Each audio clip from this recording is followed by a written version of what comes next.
Puji Tuhan. Puji Tuhan. Tuhan itu baik. Tuhan itu baik. Selama-lamanya. Iri hatikah kamu karena aku murah. Siapa di antara kita yang biasanya iri hati? Siapa? Tidak ada. Siapa yang tidak tahu iri hati kepada orang lain? Iri hatikah kamu karena aku murah hati? Bapak-bapak, mama-mama, anak-anak, tahu iri hati ke tidak dengan sesama? Tahu ke tidak?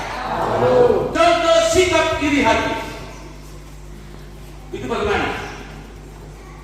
Contohnya bagaimana? Beri contoh dulu. Bapak biasa iri hati ke tidak? Iri hati kepada istri, biasa iri hati kepada istri atau tidak? Tidak. Iri hati kepada suami atau tidak? Pernah iri hati kepada suami atau tidak? Pernah atau tidak? Tidak pernah.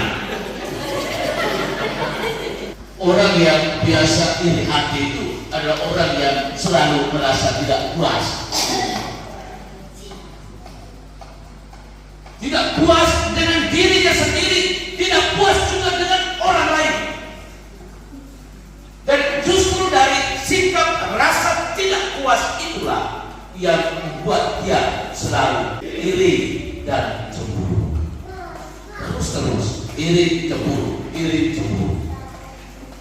Orang-orang seperti itu tidak sehat, itu sakit. Kalau kita hidup hanya dengan iri cemburu, sebaiknya masuk rumah sakit. Itu orang itu sakit, dia tidak sehat. Pergi dan periksa di rumah sakit.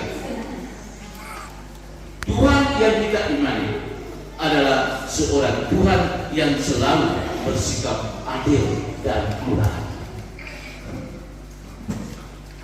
Apa yang dia buat, apa yang dia perlakukan kepada kita manusia sesungguhnya didasarkan kepada keadilan dan kemurahan hati. Hanya terkadang kita melihat bahwa Tuhan itu tidak adil, Tuhan itu tidak murah hati. Dari kacamata pribadi kita, dari ukuran pribadi kita.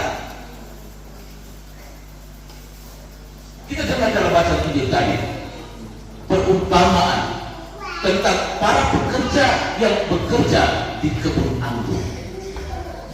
Majikan sudah membangun kesepakatan bersama dengan upah yang sama, dan semua mereka diperlakukan dengan upah yang sama, tidak ada perbedaan. Tapi masih di antara mereka yang mengeluh dan mengeluh. Ada yang bertanya, kami ini masuk kerja lebih dulu, kok upahnya sekian? Mereka yang lain masih kemudian upahnya sama dengan kami yang masuk kerja lebih dulu. Terkadang kita bersungut, kita mengeluh juga, seperti para pekerja tadi. Kenapa dia itu kerja hasilnya lebih baik dari saya? Lalu mulai iri, cemburu. Kenapa orang itu selalu sehat-sehat, tertawa bahagia? Kok kenapa saya ini selalu sakit? Sakit dan sakit terus. Tuhan, Engkau ini tidak adil. Mengeluh, mengadu kepada Tuhan. Kenapa orang itu selalu sukses, saya ini selalu gagal? Kenapa keluarga itu selalu bahagia, damai dan tentram, sementara saya sesungguhnya tidak bahagia? Selalu ada tantangan, selalu ada kesulitan. Kenapa keluarga saya atau diri saya selalu menghadap banyak persoalan kesulitan? Mengapa keluarga kami selalu mendatangkan musibah kematian? Dan itu kita lontarkan begitu banyak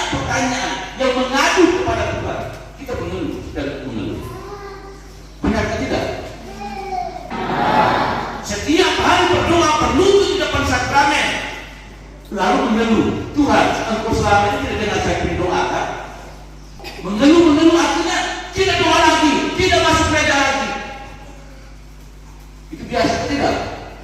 Siapa yang tidak biasa mengeluh, angkat tangan. Mengeluh tidak? Pernah mengeluh kepada suami? Mengeluh. Pernah mengeluh kepada anak-anak? Ya, kita mengeluh dan mengeluh. Atau waktu kita pergi ke kantor desa, terima apa sumbangan? Lihat, ayo, saya punya terimain saja. Dia punya lebih. Kenapa? Mulai tanya-tanya. Berontak, reaksi. Saya punya terima 500.000 saja. Dia punya terima 1 juta. Ada apa? Lalu mulai cemburu, iri hati. Hari ini Tuhan mau meluruskan pikiran dan perasaan kita yang terkadang tengok dan lari mereka. Tuhan sesungguhnya mau meyakinkan kita bahwa apa yang Dia buat, apa yang Dia perlakukan kepada kita sesungguhnya bukan karena benci, dendam atau balas kejahatan kepada kita. Tuhan itu baik atau tidak? Tuhan itu selalu baik. Hanya kita ini yang terkadang tidak baik kepada Tuhan. Dan justru sikap kita yang tidak baik itu juga kepada Tuhan kita tunjukkan kepada sesama kita. Karena itu bapak, mama, anak-anak, saudara dan saudari yang terkasih, apa yang kita pikirkan, apa yang kita kehendaki sesungguhnya berbeda dari pikiran dan kehendak Tuhan itu sendiri.